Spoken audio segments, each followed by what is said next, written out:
Rolling picture and sound again. Do you want to go Slate? I've got. I remember another Mike story. Okay, cool. Just stand like right in front of Steve and just clap or something. Slate 2. Wait.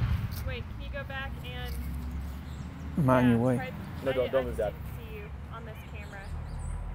Slate 2. Yeah. All right, cool. That works. All right, your other Mike story. Go for it. Okay. One morning around 7 o'clock, there was someone banging on our front door. Linda said, "Well, who?" And my wife, Linda, said, "Well, I wonder who that can be." And I went to the door, and there was Mike the Birdman. He said, "Steve, did you know you have a Mississippi kite in that tree in your backyard?" That would be, I can't see it from here. It's the dead top of a tree out there. And I said, "No." So I grabbed my binoculars and went to see, and sure enough, there was a Mississippi kite. A Mississippi kite is a hawk-like bird, but it only eats large insects like cicadas, dragonflies, the like that. And I got interested in it, and it stayed there. It used that as a base for his feeding, and it would take off and go. And I said, "Oh well, I guess it's gone." But son of a gun, it would come right back, and every time it came back, it had a dragonfly or cicada. It was a darn good insect, or whatever you call it. Somebody eats insects. But I enjoyed that, and I think a year later it came back, and we enjoyed it. Linda loves owls for some reason. I don't know whether it's from watching Longmire or what, but we have a great horned owl that comes to the neighborhood every now and then. Now the great horned owl is the one that goes hoot, hoot, hoot, hoot. You know, he's a hoot owl. And but he would come around, and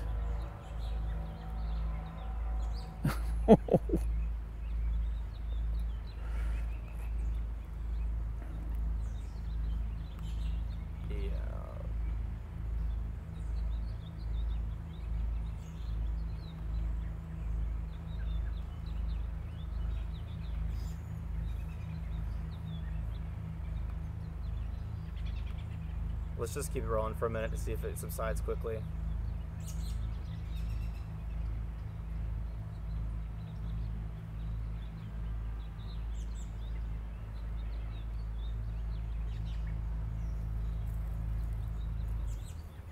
All right.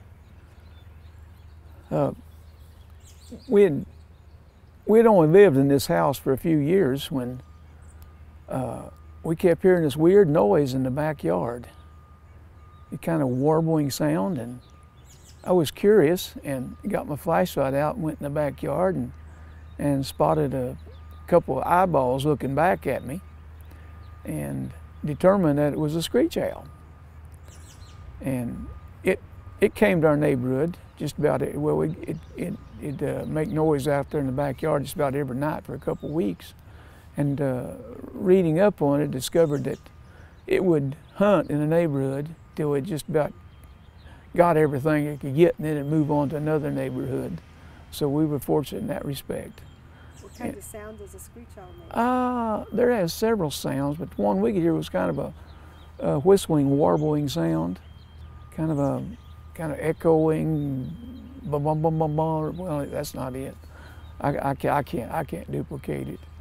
Tell you what, you can get online and just Google screech owl, and you can get a site that will reproduce all the sounds it makes. There's several different ones. Most every bird has different sounds too. Now Mike and Joe Neal and Mike the Birdman, they are really into this. They hear a bird, they can identify it with sound. And Mike has got some sounds that he can make that will bring birds in. Like, well, he would duplicate it for you. He's doing it so much better. And he'll get results. Here come a bird right there looking at him and say, "What you want, Doc?" But birds have birds are interesting. Oh, something about birding. If a bird runs in to your window and it's laying there on the sidewalk or laying on the ground, looks like it's dead, don't pick it up. It may just be knocked out. And I've noticed that several times. There's been birds that'll run into our picture windows, and I come outside and there they are laying down dead, and I'll just ignore them and check on them again a couple hours later, and they're gone. And I hope a cat didn't get them. But anyway, that's just a little piece of wisdom. I'm going to shift for a minute, and no pun intended, but a little birdie per se told me at the library you were mistaken for someone without a home, maybe someone who lives in a cardboard condo or something versus a house. Well, that's Linda's interpretation, which is all wrong. So can you preface the... Well, at the library, the new library, they have numerous computers where you can take a copy, print a copy of a page, and send that to one central computer, one central printer, which is also coin operated. So the person putting his coins in there, copying a book, thinks that he's the only one that's using it, or she's the only one that's using it. But in actuality, anyone at any of the computers in the library, and I imagine there's around 25, maybe 50, any one of them could send an image to that copier to be printed. So I did that. I was copying something out of the newspaper, and I'd send it to that printer to be copied. So I go over to the printer, and there's a gentleman using the printer, and he's making lots of copies. And I say, "Excuse me, sir, can I get my copy?" And he looks at me. I don't know if I was dressed as a homeless person or not. That's Linda's interpretation. But he says, "I'm just going to tell this once. The person that has money in this machine controls it." I decided there wasn't any use talking to this fella, so I went around to the information desk, or the what do they call that place where everyone hangs out? But they were all busy. And after I waited a few minutes, I went back, and the fellow was gone. There was my copy laying on the table. He had at least taken it out of his stack. I hope he took everyone else's out. And evidently that's a problem, because the library's got some kind of device that stores your image until you're right there. You enter a code, and it'll print while you're right there beside it. So you can grab it and leave before someone runs off with it. Anyway, that person, I could say he reminds me of someone in the news all the time, but I won't. He may have mistaken me for a homeless person. Again, that's Linda's feelings. Linda would have me, every time I come out here, wear my work clothes, and when I go in the house, take a bath and put on clean clothes, and do this all day long, and get a whole lot done that way. So Steve Irwin, now that you're retired, do you have a routine with your outdoor excursions here? Well, I love my garden. We grew a ton of tomatoes this year, and a ton of okra. It was an okra year. I like gardening. That's what I usually do in the morning. I will get up and tend to the garden. I'll do little things like pick up sticks, and I'm always hitting rocks with the lawnmower, so I'll pick up rocks. And just little things that need to be done. There's different seasons. There's more to do, and time out. Oh, are you still rolling? Yeah. Okay. That kind of... You can cut this out, can't you? I mean, this little part, yeah. Yeah. Can you just start from that last sentence, and hopefully that won't happen again if it doesn't? It's moving still. That Yeah. truck is just...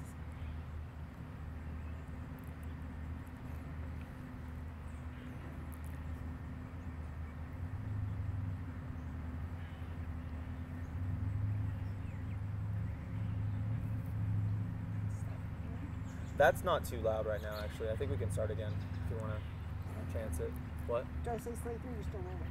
Oh, I'm still rolling, yeah. The gentleman at the library, he may have figured that I was I am an older person, and people just don't trust older people with with the respect they need to. I guess because they figured they were not big enough to whoop them or something or another. Like I was redoing. Just restart your sentence whenever that happens. I think it'll be okay. You're getting closer.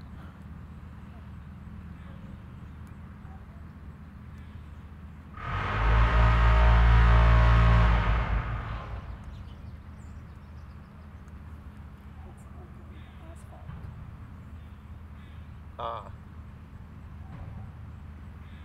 See, it's going down. It's going down. Want to try again? Yeah, okay. I was doing some plumbing work in the basement, and I went out to one of the plumbing stores. It was a big national chain, by the way. It wasn't. Oh gosh, I can't even remember their name. But anyway, I went to the plumbing section, and there's a fellow there helping me, and I just happened to mention to him. I said, "Can you cut and thread pipe?" And I think he took it the wrong way. I think he took it that I was asking him if he was smart enough to cut and thread pipe. But anyway, I had got my order, and fortunately that day I didn't need any cut and threaded pipe. I mean, I could use the standard sizes.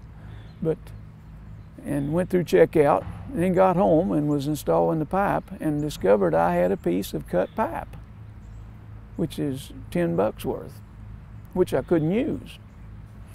And I just naturally figured that, hey, what in the world is this guy mad at me for suggesting that he wasn't able to cut and thread pipe? And he just cut and thread a piece of pipe and put it in my shopping cart while I wasn't looking. Someone did, because I sure didn't do it. And so I figured the biggest weight was on him for being that way. So I went back to the store and told them about it. They said, well, hey, just remember your item, and you can go online and you can file a complaint about it, which I did. And I just feel like, well, there's other possibilities. Someone could just had a piece of threaded pipe and said, hey, I don't want this, I'll put it over there in his cart. Well, I think I was looking at washing machines at the time. I left my cart unattended. But anyway, I just have a feeling that he just, out of spite, did this. But I'm certainly open to other possibilities. Like, well, I don't know other possibilities.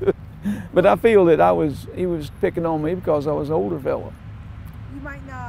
He might not have other possibilities, but you have plenty of possibilities because you're in a good place. You've had a great career, you're retired, and now you get to enjoy nature and bird watching.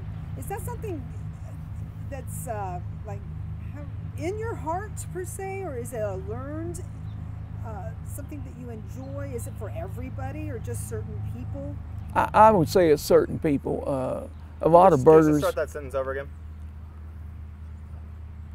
I would say bird watching is for just certain people, namely because a typical outing, I mean, each outing is advertised in the Gazette, the outdoor section of the Gazette. I think I don't know what day it does come out, but it's always got a announcement.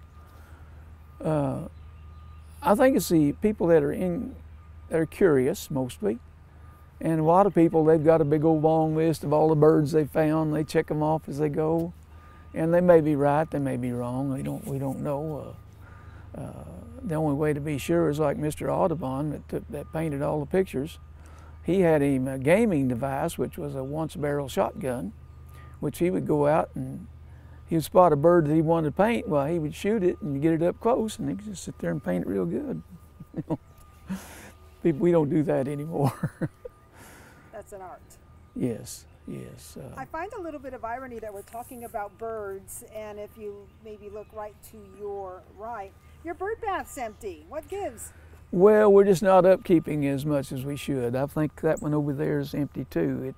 It was full after the last rain, But no, birding is just something I don't really pursue anymore. It's you know, as I said, the birds really don't need us to feed them. There's plenty of feed out there, and I think it might make them stronger if they do hustle on their own.